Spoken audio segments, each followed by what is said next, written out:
여러분 안녕하세요, 롱장입니다. 또 이동 중에 영상을 찍게 됐는데 제가 지방을 많이 다녀요. 제가 지방을 많이 다닌다는 건 여러분도 지방에 관심을 많이 가지시면 좋겠다라는 뜻이에요. 지방시장까지 다니니까 이제 이번에 금리가 인하가 됐잖아요. 그 이후에 지금 움직임에 대해서 말씀을 드릴 건데, 그리고 제 영상을 쭉 봐오신 분들이 혹시 오해하는 부분이 생길까봐 또 금리에 대한 말씀을 드릴 거고, 이 부분에 대한 시장의 움직임에 어떤 영향 여부를 말씀을 드릴 건데요. 한번 잘 들어봐 주시면은 좀 혼란스러운 부분이 계셨다면은 좀 정리가 되지 않을까 싶어요. 저 오프라인 강의 10월 30일 수요일 날 진행을 하고요. 자세한 내용이나 접수는 아래 링크를 통해서 확인이 가능하세요. 다만 이 공지가 나가고 있어도 이제 마감이 되실 수는 있어요. 양해 좀 부탁드리고요. 이게 미래의 일이라서 아직은 모르거든요. 금리가 이제 내려가잖아요. 앞으로도 내려갈 건데, 제 영상을 쭉 봐오신 분들이 이거는 제가 더 노력을 해야 될 것 같아요. 시청자 여러분들에게 오해가 없도록, 더 부동산에 대해서 이해를 잘할 수 있도록 편하게. 어른 공장이 얘기하기를 금리와 부동산은 상관이 없다, 또는 금리와 부동산은 직접적인 연관은 없다, 또는 연동의 시간이 걸린다, 요 정도로 이제 많이 이해를 해주시는데, 이게 40년 한국 아파트 시장이랑 금리를 비교하면 연동성이 안 나와요. 근데 사실은 말씀을 드렸지만 자산 시장에 금리가 내려가는 건 호재예요. 너무 쉽잖아요. 어떤 자산 시장에 참여하는데 대출을 받아 사는데 이자가 낮다, 그럼 좋잖아요. 그러면 외국 사례를 먼저 얘기하고 넘어올게요. 외국은요, 금리가 내려가면 부동산 시장이 반응을 해요. 금리가 내려가면 부동산 가격이 올라갑니다. 이게 대세적이에요. 시간차나 정도는 도시마다 다르지만 미국만 하더라도 금리가 내려가면 부동산 시장에 좋다라고 일반적으로 해석을 해요. 유럽도 마찬가지. 그런데 왜 한국은 이걸 저는 전부 다 알면서도 금리가 내려갔다고 매매가가 비례해서 올라가는 걸 기대하지는 말자는 얘기를 꾸준히 해왔을까요? 이렇게 오해를 살 걸 알면서도. 저도 여러분, 금리가 내려가니까 호재입니다, 올라갑니다 얘기하면은 얼마나 편해요. 근데 왜 이렇게 얘기하냐면 역사가 그렇지 않기 때문이에요. 그럼 당연히 제 성격에 역사가 왜 부동산 이 시세, 매매가 움직임과 금리의 인하와 상승 여부가 어떤 공식을 가지고 움직이지 않을까 알아봤을 거 아니에요. 근데 이게 설명이 너무 복잡하고 별로 재미도 없고 사람들한테 혼란을 가져다 주기에 딱 좋더라 이겁니다. 근데 말씀을 드릴게요. 한국은 매매, 전세, 월세 시장이 있으면은 이 월세 시장을 버렸었어요. 야, 무슨 얘기야? 월세 시장 존재하잖아. 맞아요, 맞는데 이게 부동산 매매가가 올라가든 내려가든 월세가가 별로 크게 변하진 않았어요. 심할 때는 아파트 가격이 2배가 올라갔는데 월세가 큰 변동이 없는 아파트도 있었어요. 이거는 원래 자산 시장이 움직이는 패턴을 부정하는 거예요. 여기서부터 벌써 한국은 꽝이에요. 이유가 뭘까요? 여러분 다 알고 계신 거예요. 중간에 전세가 있어요. 전세 제도는 외국분들은 들으면 이해를 못해요. 자, 그런데 여러분 아파트나 빌라나, 오늘 아파트만 해요. 여기에 새 들어가 사시면은 월세로 가세요, 전세로 가세요? 전세가 많단 말이에요. 외국은 월세가 많아요. 한국은 전세가 많죠. 그럼 시장을 지배하는 요소는 전세겠어요, 월세겠어요? 전세. 근데 진짜 웃긴 게 뭐냐면요, 전세가 대출이 나와요. 매매도 대출이 나오고 전세도 대출이 나와요. 월세는 따로인데 월세는 선택을 안 해요. 전세 때문에 수요를 뺏기니까 월세가 시세 움직임이 매매가랑 연동이 안 돼요. 보세요. 월세랑 금리랑 원래 연동이 돼요. 여러분이 만약에 집을 사면은 한 달에 나가는 돈이 120이에요. 월세도 120이에요. 둘이 가성비가 똑같은데 금리가 내려갔어요. 그러면 매매하는 게 이득이 돼요. 이해되시죠? 금리가 올라가면 매매하면은 손해예요. 그러니까 월세가 똑같다는 어떤 조건을 걸고 매매를 대출을 끼고 산다는 조건 하에는 이 공식이 나와요.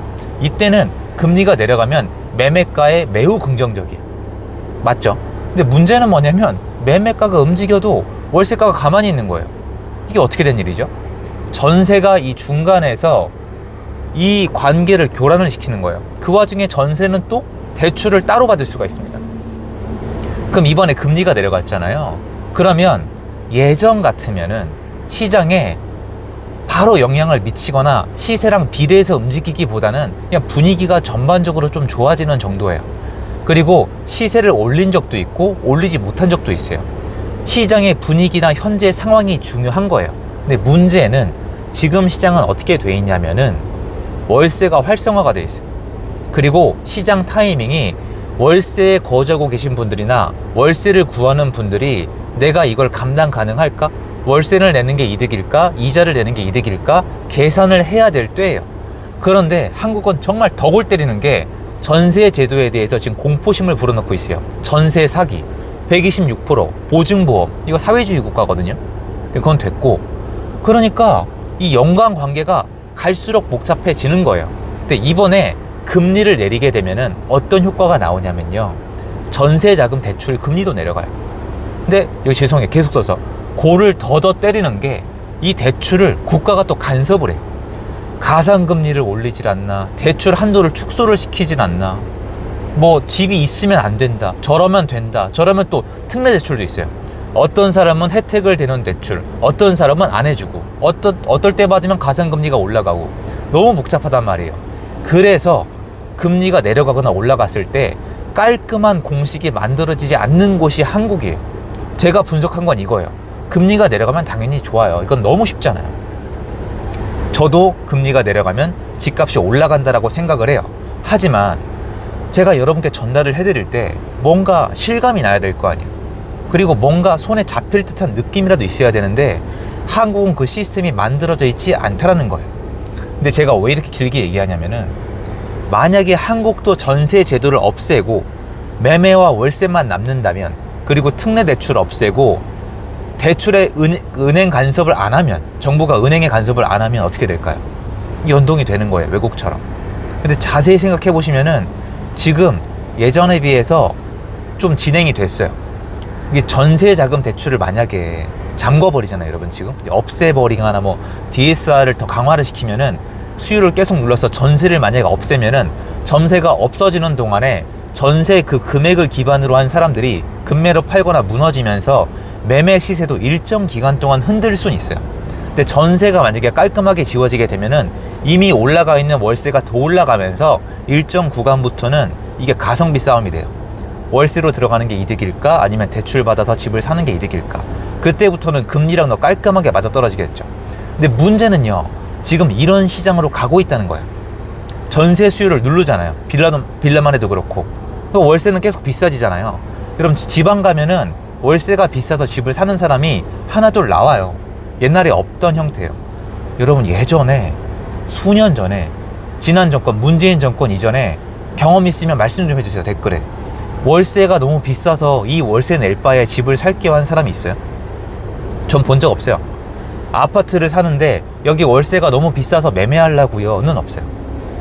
집값이 오를 것 같으니까, 전세가 오를 것 같으니까 전세보다 매매가 낫겠습니다는 있어도 월세가 비싸서 매매합니다는 없어요. 포인트는 뭐냐? 지금까지 없던 시장이, 지금부터는 금리가 꽤 중요할 거예요. 내려가면 내려갈수록. 월세는 계속 올라가죠? 금리는 내려가는데, 금리 내렸는데 지금 시중금리가 안 내려가잖아요, 사실. 어쨌건 이거는 좀 건너뛸게요. 금리는 내려가는데 월세는 오른다? 그러면 언젠가부터는 비교가 되겠죠. 그러면 능력이 되는 분들 한도 내에서는 이 월세를 내면서 내 자산을 갉아먹을 바에는 매매를 하겠다가 나올 거라니까요. 이미 시작됐어요. 빌라, 오피스텔 지방시장에서 집을 살 사람은 원래 있어요. 그러면 예전 시장이랑 지금 시장은 움직임이 달라요. 막 유동성으로 집을 사재끼는 게 아니라 차분하게 쌓아 올라가는 거예요. 금리가 내려가면 내려갈수록 이게 더 자연스러워지겠죠. 근데 여태까지 우리가 이걸 경험했던 사람들이 아니란 말이에요. 언젠간 이게 기사도 나오고 사람들이 느낄 거예요. 아, 이제는 사람들이 월세 때문에 집을 사는 세대가 왔구나. 그리고 만약에 여기서가 이제 중요한데, 월세가 너무 올라가니까 정부가 잡고 싶어요. 그럼 방법이 전세를 활성화시키는 수밖에 없어요. 전세를 활성화시키면 이게 또 유동성장이 돼요. 전세를 활용해서 매매가 되니까. 이것도 골 때리는 거라서 제가 정부가 어디로 갈지 모르겠다는 게, 어차피 이대로 되면은 월세랑 매매와의 이 연동 관계가 짙어지는 거고, 정부가 나중에 월세 문제를 해결하기 위해서는 전세랑 매매랑 연동 관계가 진해지는 거예요. 이 연동관계가 진해지는 게 싫고 전체 시장을 잡고 싶으면은 신규 공급을 많이 하면 되는데, 지난 8년 동안 쓴 정책은 신규 공급을 폭감시키는 정책이에요. 이미 늦었단 말이에요. 한 2027년도까지 망했어요, 공급. 서울을 기준으로. 여러분들이 보셔야 되는 거 뭐냐면, 정부가 전세자금 대출에 손을 대느냐, 월세가 얼마나 올라가느냐, 실제 금리가 얼마나 내려가느냐, 그리고 사람들이 이걸 제가 전달해 드리고 싶은 거예요. 월세 때문에 매매를 선택하는 시장이 어디서부터 어디로 퍼지고 있느냐. 제가 지금 이렇게 얘기하면 와닿지가 않잖아요. 아니, 야, 아무리 네 말이 좀 일리가 있다고 쳐도 어떤 멍충이가 아파트를 월세가 비싸다고 집을 사냐, 월세 입자가 돈이 어딨냐. 제 말이요, 여러분, 제 말이요. 돈이 있는 사람이 집을 필요할 때 살 수 있게끔 만들어주는 게 국가인데, 청약 시스템을 통해서 또 안 사고 미루게 만들고, 전세를 통해서 안 사고 미루게 만들고, 전세로 월세를 누르고 계속 땜빵식으로 살아왔잖아요. 우리가 이 전세입자를 월세 시장으로 보냈잖아요. 뭐냐면, 월세를 내는 이 사람이 알고 보니까 목돈이 있는 거예요. 전세로 있다가 월세로 간 거니까. 근데 월세가 너무 비싸. 근데 금리가 내려가. 근데 이 사람은 또 집이 없으면 특례 대출이 나올 수가 있거든요. 그럼 가성비 싸움에서 사람마다 입장마다 다른 거예요. 너무 혼란스러운 거죠. 금리가 내려가는 게 영향이 없다는 게 절대 아니에요. 한국이 이렇다고요. 이 복잡한 거를 공식화시키는 게 가능합니까? 가능할 것 같긴 해요. 연 단위로 하면요. 근데 계속 변하잖아요. 그리고 뭔가 만들어 놓은 다음에 정부가 정책 몇 개 발표하면 다 빠그라져요. 갑자기 대출 중지, 아니면 전세자금 대출의 DSR 규제, 아니면 규제지역 다시 지정. 이거 어떻게 할 거예요? 집이 많은 사람은 또 취득세도 있으니까 집을 살 때 가성비가 떨어지거든요. 이러지도 못하고 저러지도 못하는 사람들이 많아요. 그래서 금리가 부동산 가격에 영향이 없다는 게 절대 아니라, 이건 솔직히 그건 바보 같은 소리고요. 한국은 역사적으로 이런 복잡한 이유 때문에 어떤 방정식처럼 연동이 안 된다는 거예요. 별도로 봐야 돼요. 더 중요한 것들이 있어요, 한국은. 하지만 금리가 지금 시장에서는 전세가에 영향을 미치겠죠. 왜냐? 전세랑 월세가 가성비 싸움을 하고 있으니까 전세에 영향을 미칠 거고, 전세를 계속 또 누르잖아요. 또 복잡해지는데, 그럼 매매를 월세랑 비교하는 사람도 생길 거예요. 그러니까 이게 매매냐 전세냐 월세냐 이걸 가지고 싸우는 게임이고, 우리가 월세에 사람들이 갔다가 전세나 매매로 밀려 나오거나 다른 선택을 하는 시장을 본 적이 거의 없어요. 그래서 지금 시장이 되게 이상하게 움직이는 거예요. 지금 전국적으로 갈 곳은 다 가요, 여러분. 천천히. 근데 이게 퍼지면 무섭죠. 급매를 내놓을 사람, 급전세를 내놓을 사람, 급월세를 내놓을 사람들은 많이 줄고 있으니까요. 요거 말씀드리고 싶은 거예요.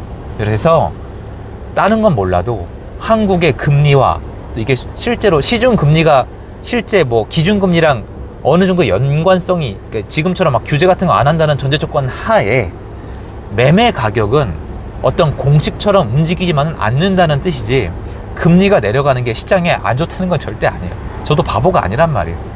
근데 여러분도 앞으로 살펴보면 아시겠지만 그때 달라요. 그러니까 매번 반응하는 방식이 달라서 그렇지, 기본적으로는 금리가 인하되면 시장에는 유리하게 작용을 하죠.